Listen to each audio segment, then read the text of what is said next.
ইয়েমেনের বন্দর নগরী এডেন শহরের প্রধান চত্বরটি সোমবার ছিল এসটিসির সমর্থকদের দখলে।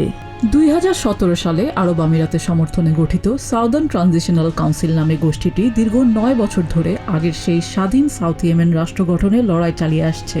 সৌদি আরবের চাপে সম্প্রতি সংগঠনটির বিলুপ্তি ঘোষণা করা হলেও প্রতিষ্ঠার 9ম বছর উদযাপন করছেন এসটিসির সমর্থকরা। সমাবেশ থেকে দলের প্রধান আইদারুস কাসেম আল জুবাইদির নেতৃত্বের প্রতি পূর্ণ সমর্থন জানানো হয়। এডেনের রাজপথে এদিন দেখা যায় কেউ ল্যাম্পপোস্টে উঠে ওড়াচ্ছেন বিচ্ছিন্নবাদী পতাকা, আবার কেউ বা মুখে মেখেছেন এসটিসির পতাকার রঙের আলপনা। আমরা আমাদের শহীদদের প্রতি শ্রদ্ধা জানাতে এবং আইদারুস কাসেম আল জুবাইদির প্রতি আনুগত্য প্রকাশ করতে এখানে এসেছি। দক্ষিণের স্বাধীনতা এবং মুক্তি নিশ্চিত করতে হবে। তিনিই দক্ষিণের মানুষের একমাত্র প্রতিনিধি। আমরা পাহাড় এবং প্রতিটি অঞ্চল থেকে এসেছি এই অচলাবস্থা শেষ করতে। সমর্থকদের দাবি, এই কাউন্সিল সাউথ ইয়েমেনের জনগণের সমস্ত অংশের প্রতিনিধিত্ব করছে এবং আন্তর্জাতিক পরিমণ্ডলে তাদের দাবিকে যথাযথভাবে পৌঁছে দিয়েছে। যদিও এসটিসি বর্তমানে বিলুপ্ত ঘোষিত, তবুও দক্ষিণাঞ্চলে তাদের দৃশ্যমান জনপ্রিয়তায় এতটুকু ভাটা পড়েনি।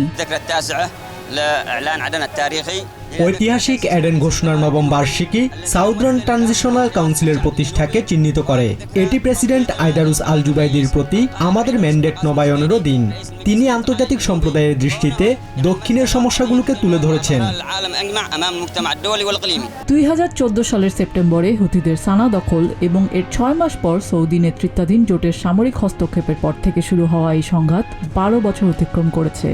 দীর্ঘ এই সময়ে ইয়েমেন সাক্ষী হয়েছে কয়েকশো হাজার মানুষের প্রাণহানি আর বিংশ শতাব্দীর ভয়াবহতম দুর্ভিক্ষের। গত কয়েক বছরে বড় কোনো সামরিক লড়াই না থাকলেও 2026 সালে এসে রাজনৈতিক এই ফাটল অখণ্ড ইয়েমেনের সংজ্ঞাই বদলে দিয়েছে। ইয়েমেনের সংকটের শিকড় বেশ গভীরে। 1990 সালে উত্তর ও দক্ষিণ ইয়েমেন একীভূত হলেও সেই ঐক্যের স্থায়িত্ব ছিল অল্প সময়ের।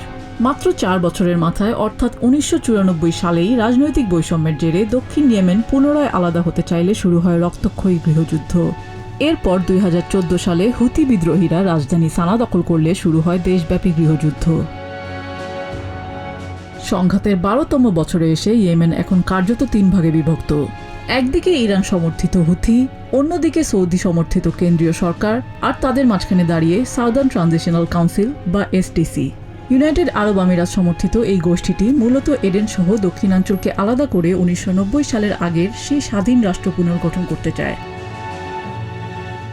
Nijiya Jami, TVN 24 news desk. New York থেকে সম্প্রচারিত টিভিএন 24 টেলিভিশন বিশ্বজুড়ে বাঙালির কণ্ঠস্বর।